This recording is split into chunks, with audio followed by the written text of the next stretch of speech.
à 27 000 pieds au-dessus de Kastel, en Allemagne. 30 juillet 1943. Les doigts du sergent-chef Michael Harut sont engourdis à l'intérieur de ses gants électriques. La température dans la section arrière du B-17 Tendleo avoisine les 40 degrés Fahrenheit à travers la bulle de plexiglas de son poste de mitrailleur de queue. Il observe les Messerschmitt, Beif et les HO-9 se former derrière la formation de bombardiers. Il les compte 8, 10, 15 chasseurs qui s'organisent comme des loups, prêts à fondre sur une proie blessée. L'interphone grésille. Mitrailleur de queue, vous les voyez. C'est le lieutenant Brink, le pilote. Sa voix est tendue. Je les vois, mon lieutenant, répond Harut. Il a 23 ans, mais ses camarades d'équipage l'appellent le gamin, parce qu'il paraît encore plus jeune, peut-être 17 ans, avec son visage lisse et sa carrure frêle. Il pèse à peine 59 kilos tout mouillé. Les autres mitrailleurs plaisantent en disant qu'ils devraient manger davantage. Ce qu'ils ignorent, c'est que ce jeune homme trop maigre de Springfield, dans le Massachusetts, est sur le point de réécrire le manuel du tir aérien. Harut plisse les yeux à travers son viseur K13. Le réticule est là précis mathématique exactement comme on le lui a enseigné à l'école de tir. Mais il y a un problème qui le ronge depuis des semaines, un problème qui a déjà coûté la vie à des hommes. Le système de visée standard part du principe qu'il faut ouvrir le feu sur les chasseurs attaquants, entre 400 et 600 yards la distance du manuel, que chaque instructeur martelait à chaque élève. Or, Harut a vu ces tirs théoriques manquer leur cible encore et encore. Il a vu les traçantes décrire des arcs dans le vide, pendant que les chasseurs allemands déversaient leurs obus sur les B-17. Il a vu des bombardiers exploser, les a vus piquer vers la terre, en laissant derrière eux une traînée de fumée noire, a vu des parachutes s'ouvrir trop tard, ou pas du tout. Les Messerschmitt sont maintenant plus proches, 500 yards, la distance de tir réglementaire. Les mains d'Harut reposent sur les poignets des deux mitrailleuses de calibre P50. Mais il ne tire pas encore. Ses camarades d'équipage ne savent pas ce qu'il s'apprête à faire. Son commandant d'escadrille ne le sait pas. L'ensemble des forces aériennes de l'armée des États-Unis ignore que ce gamin maigre, avec seulement 3 années de lycée derrière lui, a compris quelque chose qui va tout changer. Ce que les pilotes de la Luftwaffe qui plongent vers le Tendleo ne savent pas, c'est qu'ils vont affronter le mitrailleur de queue le plus meurtrier de l'histoire américaine. Et ce qui le rend mortel, ce n'est pas le respect des règles, mais le fait de les briser. 6 mois plus tôt, les pertes de bombardiers américains au-dessus de l'Europe avaient atteint un niveau catastrophique. Durant la semaine du 8 au 14 octobre 1943, une période qui allait être connue sous le nom de « Semaine noire ». La 8e armée de l'air perdit 140 bombardiers lourds en seulement 7 jours. Ce n'étaient pas que des machines, près de 1500 hommes tués, blessés ou capturés. Un taux de perte de 13% par mission.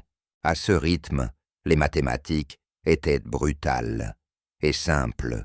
Toute la force de bombardement serait anéantie avant le printemps. Le problème ne venait pas des bombardiers. Le B-17 Flying Fortress était hérissé de 13 mitrailleuses de calibre .50. Les ingénieurs de Boeing avaient conçu un porc-épic volant une arme de 10 hommes, pensé pour se frayer un chemin à coups de feu jusqu'à la cible et en revenir. Le problème, c'était que les piquants du porc-épic ne touchaient rien. Les analystes du renseignement de la 8e armée de l'air épluchaient les films des caméras de tir et les rapports d'après-mission. Les chiffres racontaient une histoire sinistre.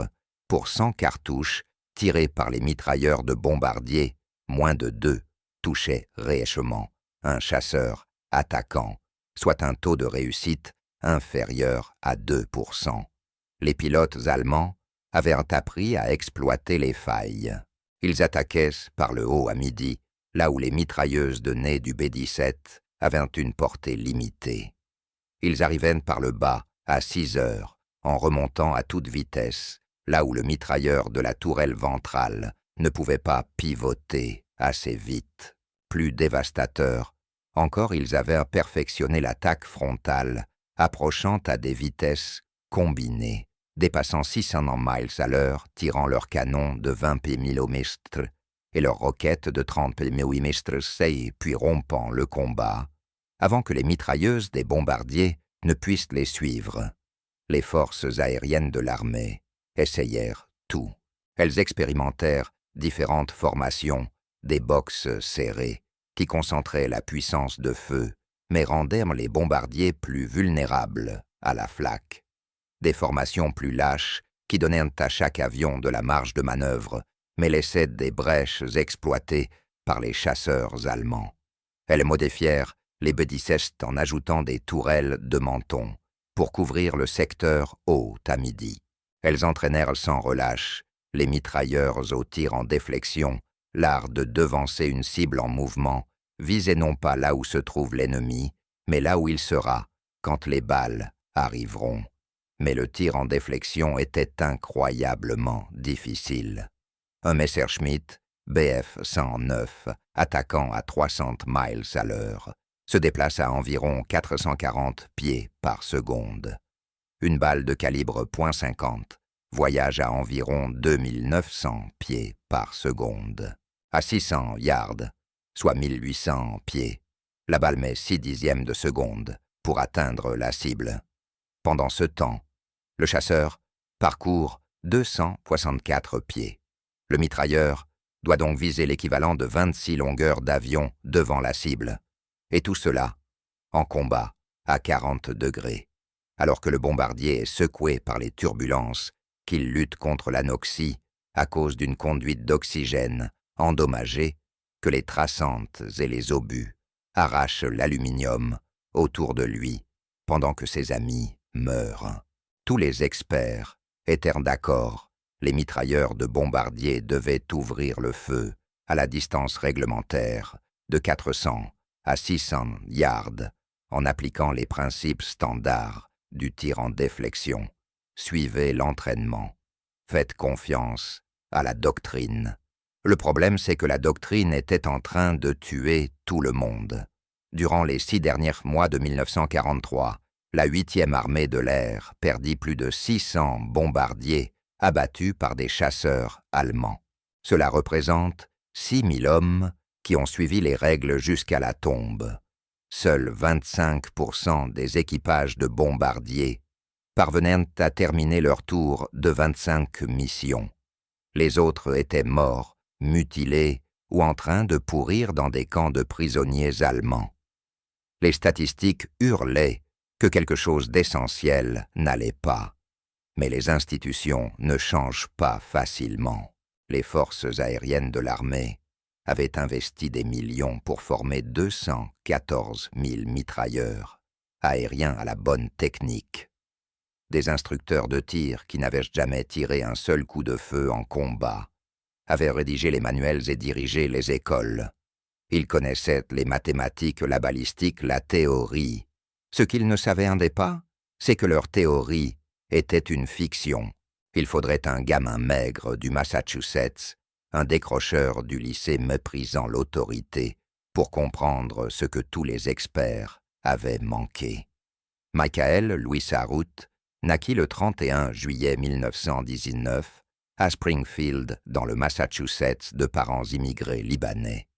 Son père Salam travaillait dans une filature textile. Sa mère Dora faisait des lessives pour aider à joindre les deux bouts. Michael grandit pendant la Grande Dépression, dans un quartier où personne n'avait grand-chose, mais où tout le monde savait se débrouiller. Il fréquenta le Springfield Technical High School, puis abandonna au bout de 3 ans pour aider sa famille. Il prit un emploi de chauffeur semi-qualifié. Il n'était pas doué avec les livres. Il n'était pas doué avec l'autorité. En revanche, il excellait à repérer des schémas que d'autres ne voyaient pas. et à faire confiance à ses propres observations, plutôt qu'à ce qu'on lui disait.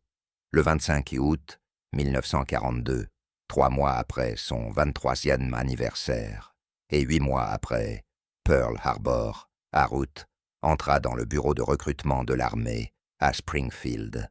Il était célibataire, sous-employé, et se disait que l'armée le nourrirait mieux que son salaire ne le permettait.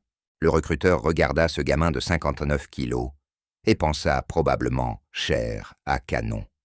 Harut lui pensa un travail. Aucun des deux ne pouvait imaginer que ce jeune homme, sans éclat, deviendrait le mitrailleur aérien le plus meurtrier de l'histoire américaine. Les forces aériennes de l'armée firent passer Harut par la filière d'instruction, standard classe de base, à Greensboro, en Caroline du Nord. École de tir à Fort Myers, en Floride. Les instructeurs lui apprirent à démonter et remonter une mitrailleuse Browning de calibre .50, les yeux bandés. Ils lui apprirent à dégager les enrayages en altitude tout en portant de gros gants. Ils lui apprirent les angles de déflexion et les calculs d'avance. Ils lui apprirent à tirer à 400, 600 yards. Harut acquiesça, absorba ce qui lui semblait utile et rangea ses doutes dans un coin de sa tête. En juin 1943, le sergent-chef Harut se retrouva affecté au 527e escadron de bombardement, 369e groupe de bombardement, basé à Draft-Kimbolton, près de Cambridge, en Angleterre. Il était mitrailleur de queue sur le B-17 numéro 4299896, surnommé Tandleo, un nom emprunté à un personnage sulfureux d'un film populaire. Le poste de mitrailleur de queue était à la fois le plus important et le plus isolé de l'avion. On y était seul, dans une bulle de plexiglas qui dépassait de l'arrière, tournée vers l'arrière, à regarder le monde s'éloigner. Quand les chasseurs allemands attaquaient par derrière, leur angle préféré, vous étiez la dernière ligne de défense. Vous étiez aussi celui qui avait le plus de chances de mourir. Le poste arrière avait le taux de perte le plus élevé de tout le B-17, sauf peut-être la tourelle ventrale. Lors de ses premières missions de combat en juin et au début de juillet, Harut fit ce qu'on lui avait appris. Il attendit que les chasseurs ennemis atteignent 600 yards.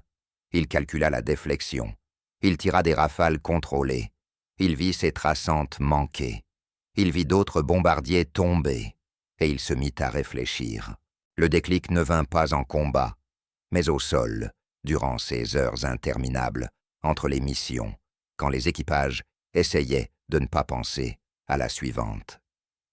Harut nettoyait ses armes, passait des tampons dans les canons, quand une idée lui traversa l'esprit. Et si tout ce qu'on lui avait enseigné était faux? Et si le problème n'était pas les mitrailleurs? Et si le problème était la doctrine? Le raisonnement d'Harut était simple, presque enfantin dans sa franchise.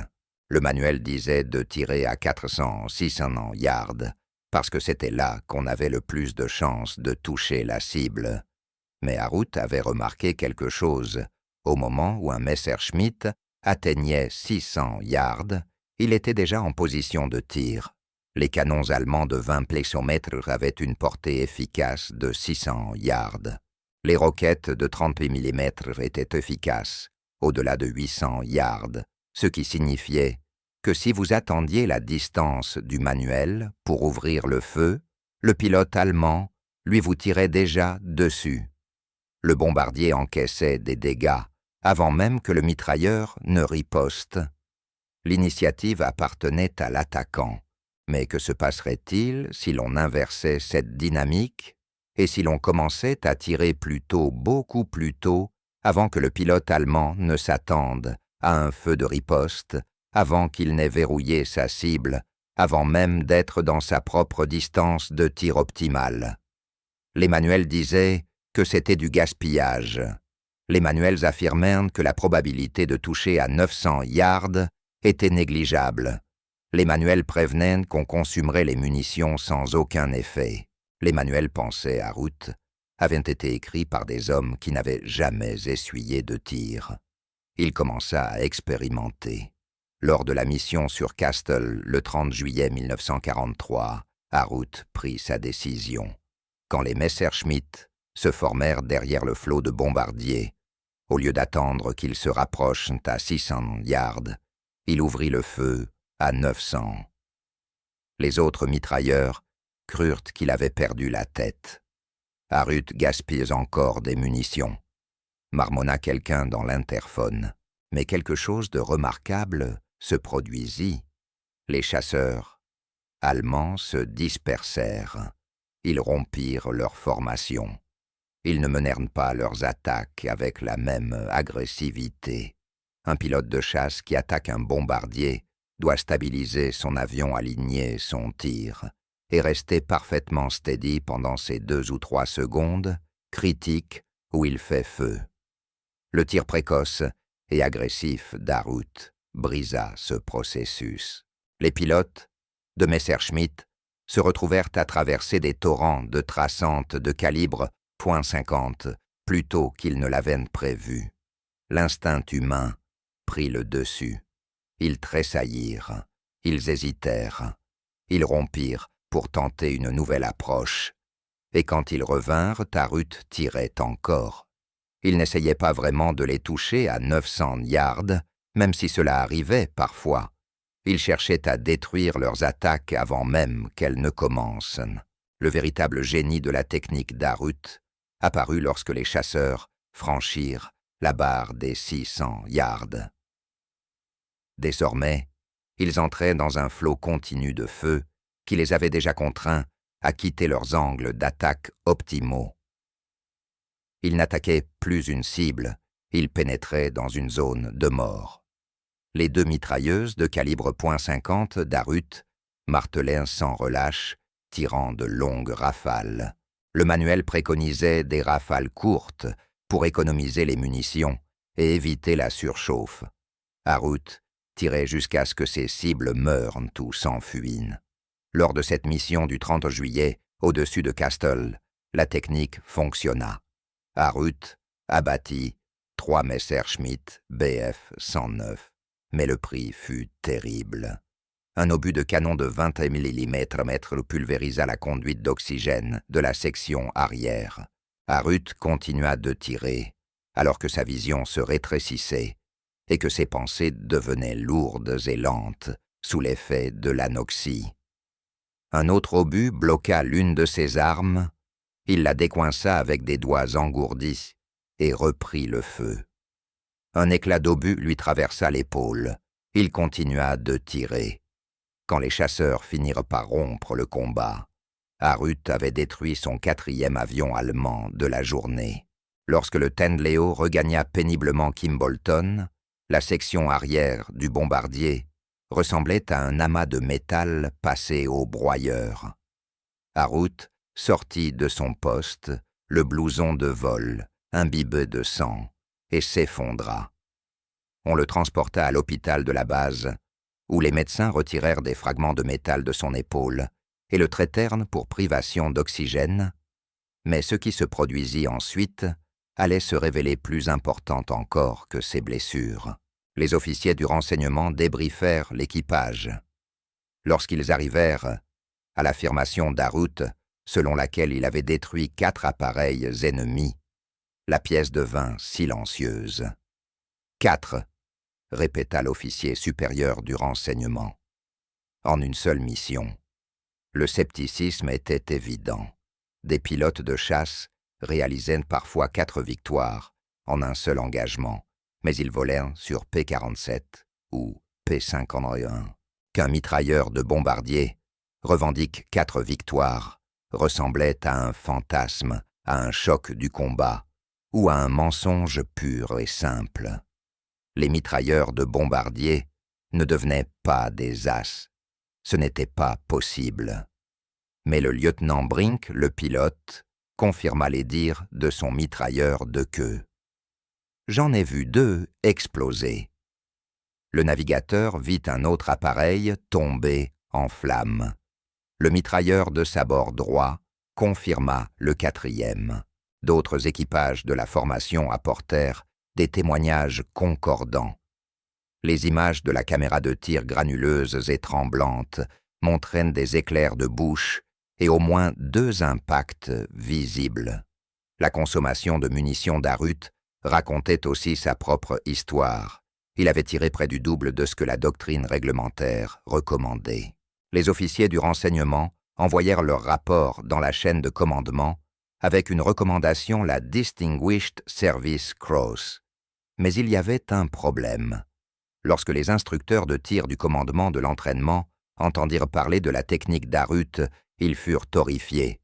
Ouvrir le feu à 900 yards, tirer de longues rafales, au lieu de pairs contrôlés, cela violait tous les principes du tir aérien. Une réunion houleuse eut lieu au quartier général de la 8e armée de l'air, à High Wycombe. Les spécialistes de la doctrine de tir soutinrent que le succès d'Harut n'était qu'une anomalie statistique, un coup de chance combiné à des erreurs allemandes. Ils affirmèrent que sa méthode, si elle était adoptée à grande échelle, mènerait à un gaspillage massif de munitions, à des canons brûlés par la surchauffe et à aucune amélioration réelle de l'efficacité. Il a eu de la chance, insista un colonel. Si tout le monde commence à arroser à 900 yards, nous manquerons de munitions avant de manquer d'Allemands. La salle explosa. Les commandants d'escadrilles opérationnelles répliquèrent avec vigueur. Ils montrèrent les taux de perte. Ils parlèrent des équipages qui ne rentraient pas.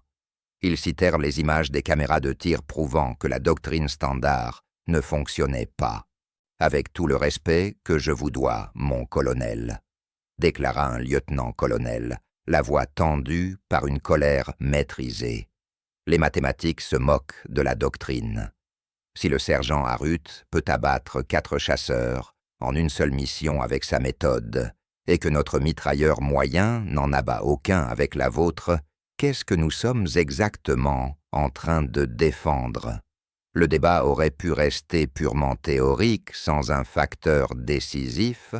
Le major général Frederick L. Anderson, commandant du Bomber Command, avait été pilote de chasse pendant la Première Guerre mondiale.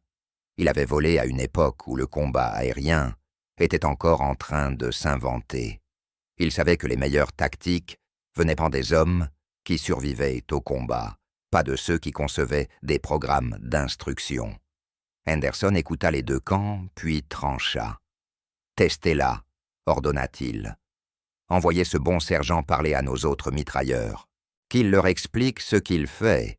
Voyons si cela fonctionne pour quelqu'un d'autre que lui. » Puis il se tourna vers le colonel de l'école de tir. « Et pendant que nous testons cette méthode, vous n'interférerez pas avec la technique du sergent Harut. Et vous ne recommanderez aucune sanction disciplinaire. Est-ce clair ?» C'était clair. Mais Anderson alla plus loin. Il approuva l'attribution de la Distinguished Service Cross à Harut. La citation publiée en janvier 1945 déclarerait « Le sergent-chef Harut a abattu 3 avions ennemis. Et bien que la conduite d'oxygène de son appareil ait été rompue, qu'une arme se soit enrayée, et qu'il ait été grièvement blessé. Il est resté à son poste, a réparé son arme, repris le feu et détruit un 4e avion. Si vous êtes impressionné par le courage de ce soldat, vous voudrez connaître la suite, mais auparavant, pensez à vous abonner à Last Words. Nous racontons ces histoires. Oubliez d'héroïsme extraordinaire, parce que nous croyons que les véritables héros de l'histoire méritent d'être rappelés. Cliquez sur s'abonner pour que ces récits ne disparaissent jamais. Pendant ce temps, la nouvelle se répandit dans le 370e groupe de bombardement. D'autres mitrailleurs de queue commencèrent à interroger Harut sur sa technique. Remis de ses blessures à la mi-août, il repartit en mission. Cette fois, il avait un public. Les données commencèrent à arriver en août et septembre 1943. Les mitrailleurs de queue du 379e, qui adoptèrent la méthode Darut, fondée sur un feu précoce et agressif, signalèrent un changement notable dans le comportement des chasseurs allemands. Les Messerschmitt et les Focke-Wulf 190 attaquaient toujours, mais avec plus de prudence. Ils rompaient plus tôt. Leurs passes d'attaque devenaient moins précises. Les analystes du renseignement commencèrent à corréler les taux de perte des bombardiers avec l'agressivité du feu défensif. Les groupes dont les mitrailleurs adoptaient la méthode Harut montrèrent des réductions statistiquement significatives des pertes dues aux chasseurs. Ce n'était pas de la magie, c'était de la psychologie appliquée. Les pilotes de chasse, comme tous les êtres humains, raisonnaient en termes de risque et de récompense. Si le risque augmentait, si le feu défensif commençait plus tôt et se poursuivait avec plus d'intensité, certains pilotes levaient inconsciemment le pied. Mais Harut, lui, n'en avait pas fini. Le 6 septembre 1943, le Tandleo participa à un raid contre Stuttgart, en Allemagne. La mission tourna mal dès le départ. Une flaque intense endommagea plusieurs bombardiers au-dessus de la cible. Les chasseurs allemands frappèrent durement la formation au retour. Harut, de nouveau à son poste, arrière-ouvrit le feu à sa distance habituelle de 900 yards. Dans le combat mobile qui suivit, il abattit 2 autres Messerschmitt Bf 109, mais le Tandleo subit de lourds dégâts. 2 moteurs défaillaient.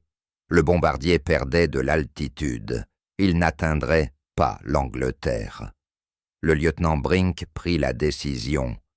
On amérit. Tout le monde se prépare à un amérissage. Il se trouvait à peine au-dessus de la Manche. L'alternative était le sol allemand et le camp de prisonniers. L'équipage jeta tout ce qui n'était pas fixé, armes, munitions, équipements, pour alléger l'appareil.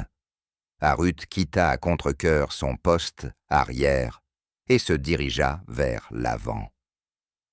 Le B-17 frappa l'eau glacée, de la Manche à environ 110 km/h. L'impact fut comparable à un choc contre du béton.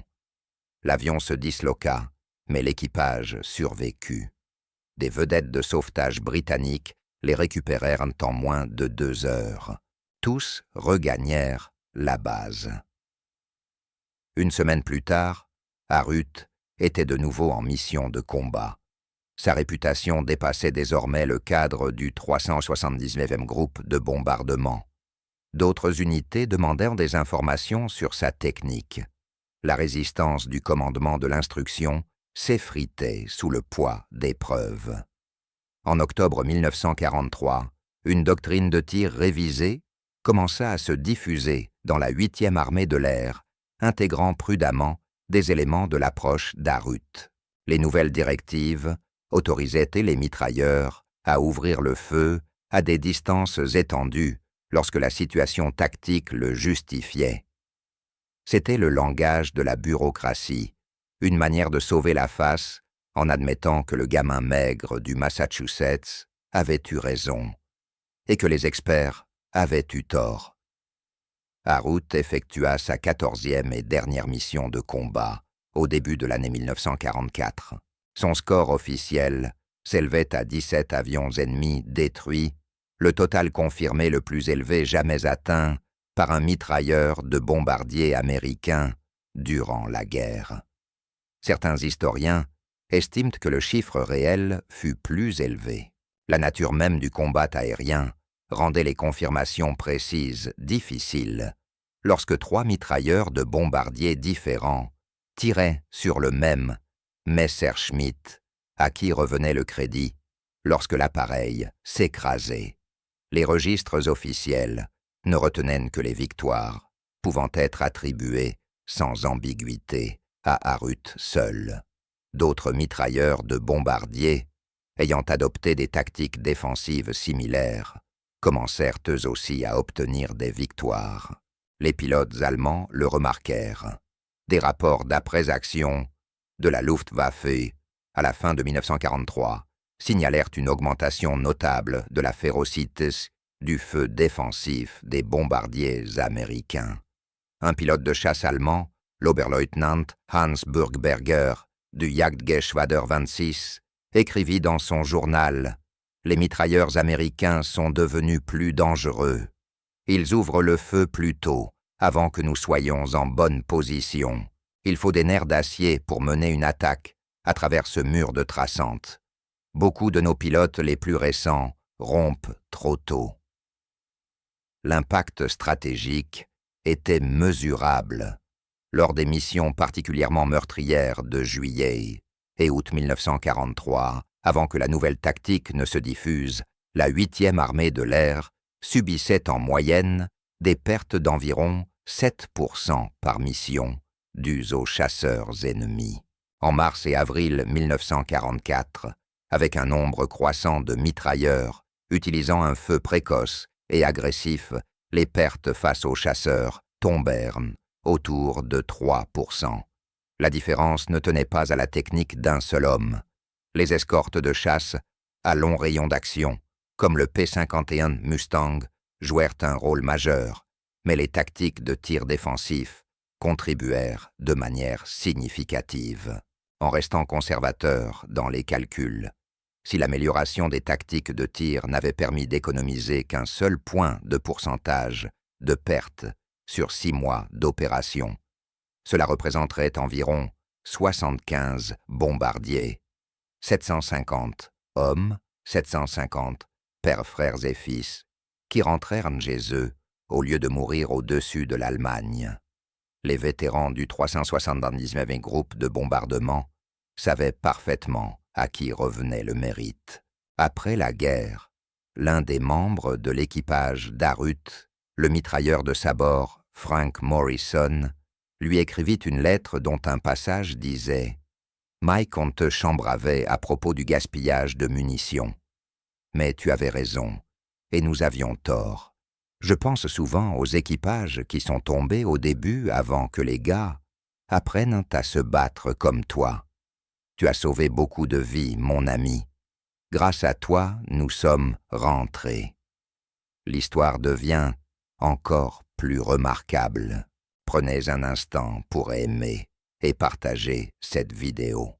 Ces héros oubliés méritent que leurs histoires soient racontées, et votre soutien nous aide à en faire connaître davantage. Parlons maintenant de l'après-guerre. La carrière de combat de Michael Arut prit fin au début de 1944 lorsqu'il eut accompli suffisamment de missions pour être renvoyé aux États-Unis. Les forces aériennes de l'armée souhaitaient l'utiliser comme instructeur de tir, mais Arut n'avait aucun désir d'enseigner. Il avait fait sa part. En 1944, les escortes de chasse américaines avaient de toute façon largement neutralisé la menace des chasseurs de la Luftwaffe. Les leçons de 43 apprises dans le sang et l'expérience avaient été intégrées à la doctrine et à l'entraînement.